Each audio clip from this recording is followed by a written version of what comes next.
Hi, I'm your host, Linda Thompson, and thank you for connecting with us. At Buzz, we aim to normalize cannabis through content, community, and conversation. And today we are joined by Katie Pringle. Katie is the co-founder of Marigold Marketing and PR, and her team have created a pretty cool virtual event coming up that's focused on women, wellness, and cannabis. And it's scheduled to take place next week on May 27th. And Buzz is really proud to be supporting Katie and her team with this event to keep the cannabis conversation flowing during COVID-19. So welcome, Katie. Thank you for joining us. Hi, Linda. Thanks for having me. You're welcome. So let's, we're going to talk a little bit about cannabis and cannabis in business. And then we'll talk about the conference and give the audience some feedback on what they can expect from the conference, and then talk a little bit about your personal connection to cannabis. So with regards to business, Katie, why don't you start with telling us how long you've been working in the cannabis industry? Sure. Marigold PR has been in the industry for about 4 years, just coming up to 4 years.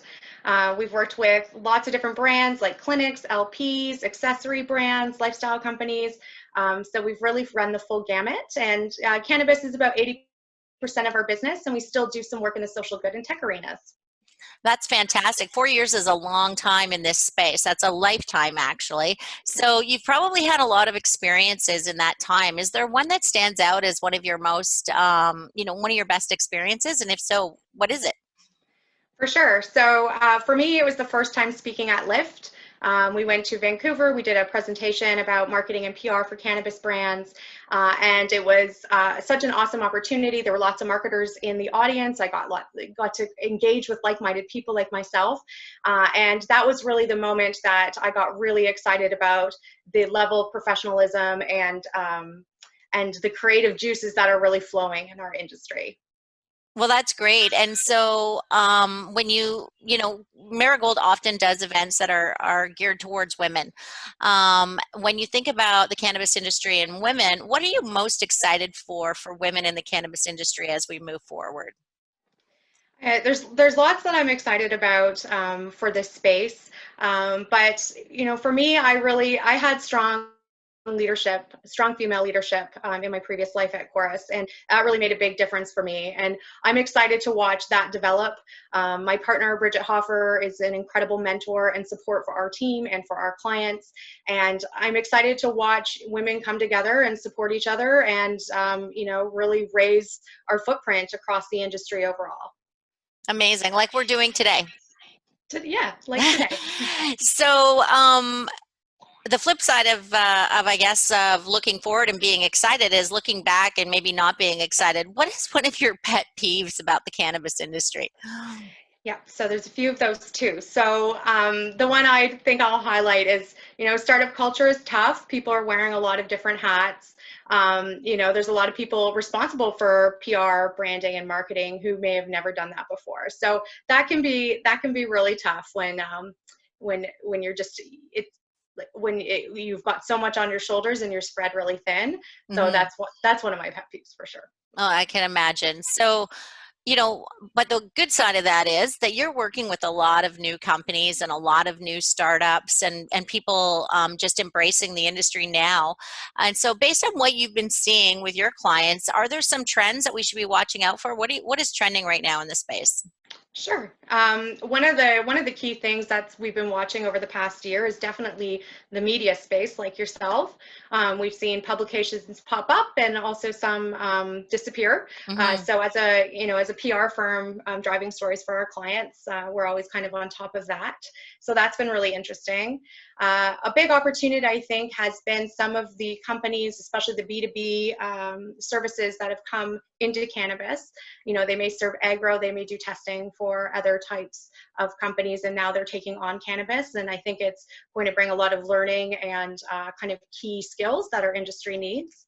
And then I also think the other trend we're seeing is cannabis, especially on the rec side, being treated more and more like a CPG. And I'm pretty excited about that as a traditional marketer. I think we have a long way to go and lots of opportunities around branding and creating experiences. Great, thank you. It sounds like the industry might be maturing a little bit from your perspective. I think so. Yep. Hmm. And, we've seen a lot of leadership change. So I think the next year is going to look a lot different than the year before. Right. So let's talk about the WWC conference. It's really exciting. Marigold has a history of running events. I've been to several of them, and they're often really dynamic. And you bring together lots of different individuals. And there's usually an opportunity to speak and do some element of a pitch at one of your events. Is this going to be a similar approach for this conference? For sure. So thanks for highlighting that, Linda. That's such a key nugget from our events, is that the networking was very valuable. And from the onset, that was a core part of WWC, which has morphed from an in-person Toronto event to a virtual free global event. And so we've been really excited about bringing everyone together in a way that still moves business forward. That's what we're really focused on. All of our panels have an opportunity for Q&A at the end and engagement. We ask everyone to share their social handles and try to connect with one another within the chats. We've got a couple live chats that we'll be doing over on Twitter during the day to really push that networking piece forward. And really, the other piece that we focused on was the community element, and finding partners like yourself who want deeper inroads with great women in the industry, and two are also, you have a great audience to share, and it's like-minded, and we've been really grateful for the community partners that have come forward and pulled this together, because we went forward without sponsorship this year, and we really view it as an opportunity for women to get together. All are welcome, but for everyone to get together and really move their business forward. That's what we're focused on.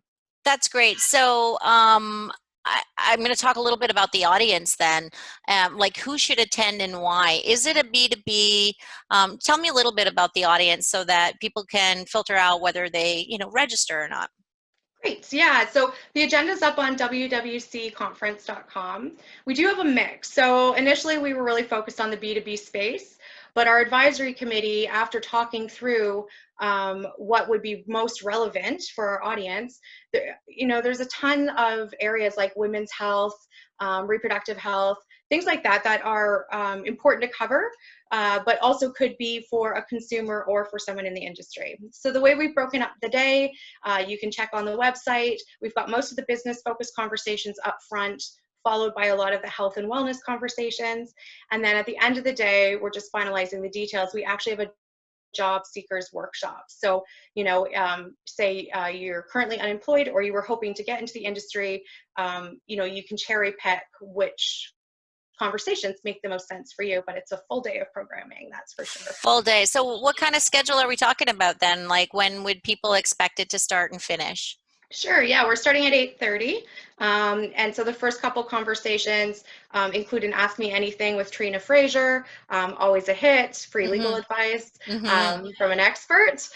So that'll be great. We've got a Women in Leadership panel. We've got a Building Global Brands panel. So that's the type of stuff you're seeing in the morning.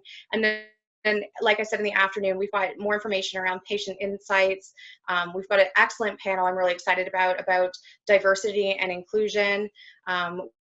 With some really interesting experts. So there'll be a lot to take in and a lot to learn. And we don't necessarily expect everyone to be glued to their desk for the whole day, but we've got some great descriptions on the website, so you can pick what really makes sense for you to join in. Okay, so people can find the agenda outlined on the website, and then they can jump in when it makes the most sense for them. Is there any sneak peeks that you want to share with us? I know you dropped a couple of names there, but maybe give us a hint at who might be doing the Q&A and what people, a teaser of some sort. For sure. So, we've got lots of leaders like Allison Gordon, Mimi Lamb. We've got definitely, yeah, Superette represented. We have Nova. We've got leadership from Nova coming. We've also engaged, so we have over 40 speakers, and Wow. about 20% of them are international. So we'll get some insights from people from a company called Cannabis. The woman's name Ula. She's very interesting, very intelligent, knows a lot about the European market. And we've got a grower from the UK. So a really nice variety. And then we've also got all your Canadian favorites that we all love to hear really lead those discussions. Well, that's great. It'll be great to catch up with the community locally and abroad, especially during COVID. So really kudos to you and your team for pulling this together. And the cost is zero, so free is always fantastic. There's been a lot of financial pressure on Canadians and people around the world. So, thank you from my community to yours. Thanks, Linda. Yeah, you're welcome. Before we close out, let's just talk about your connection to cannabis. So it's always wonderful to connect the plant and the magic of the plant to the people that are working in the industry. So can you share a little bit about your personal connection to cannabis? Sure. I mean, I've always enjoyed cannabis. I've preferred it over alcohol for a long time. But as similarly to a lot of people like me and other women like me, struggled with being able to talk about it or, find other people who had this similar interest. It's always meant something to my partner and I. It's, part of our winding down routine. And so it's just always had a comfortable place in my life. But I'm sure, as you know now, it's all I talk about all the time. And it's all anyone wants to talk about with me. So now it's such a big part of my life. I really couldn't imagine any other industry. You know what it's like. So many friends, such a great environment. So that's right, it is. And so, are you growing anything in your backyard this summer? My husband wants to give it a go. If he wants to, that's cool. I don't have a green thumb, but would enjoy the process. I think that could be really cool. What about you? Are you growing? Yeah, my second year I'm going to try. So it's a great way to engage the conversation around wellness and medicine with my children, teen children, obviously, and I know you have children too. So it's certainly taking that conversation to the next step if you're going to grow a plant and have a plant in your yard. I love that. Great perspective on that. I love that. Yeah, it's sometimes successful, mostly not. But either way, I don't think I have the greenest thumb either. The journey's fun though. So what's your favorite way to consume? I like smoking a pipe. I'm busy. It's fast. Yeah. I'm really interested in all the vaporizers and everything that have just come to market. So kind of testing those out. But you get a bit of a ritual around it, and so for me, it's been a pipe for a long time. Right. That's great. Well, thank you for sharing your personal experience with cannabis and for setting up the interview and participating with us. We're certainly grateful to you and your team, and thank you to the audience. We're especially grateful for you for watching the clip. If you're not already following us on social, go find us at Buzz on your favorite platform. And Katie, we wish you all the best with the conference, and you'll see us there at some point. Awesome. Thank you so much, Linda. Thank you, Can. You're welcome. Bye.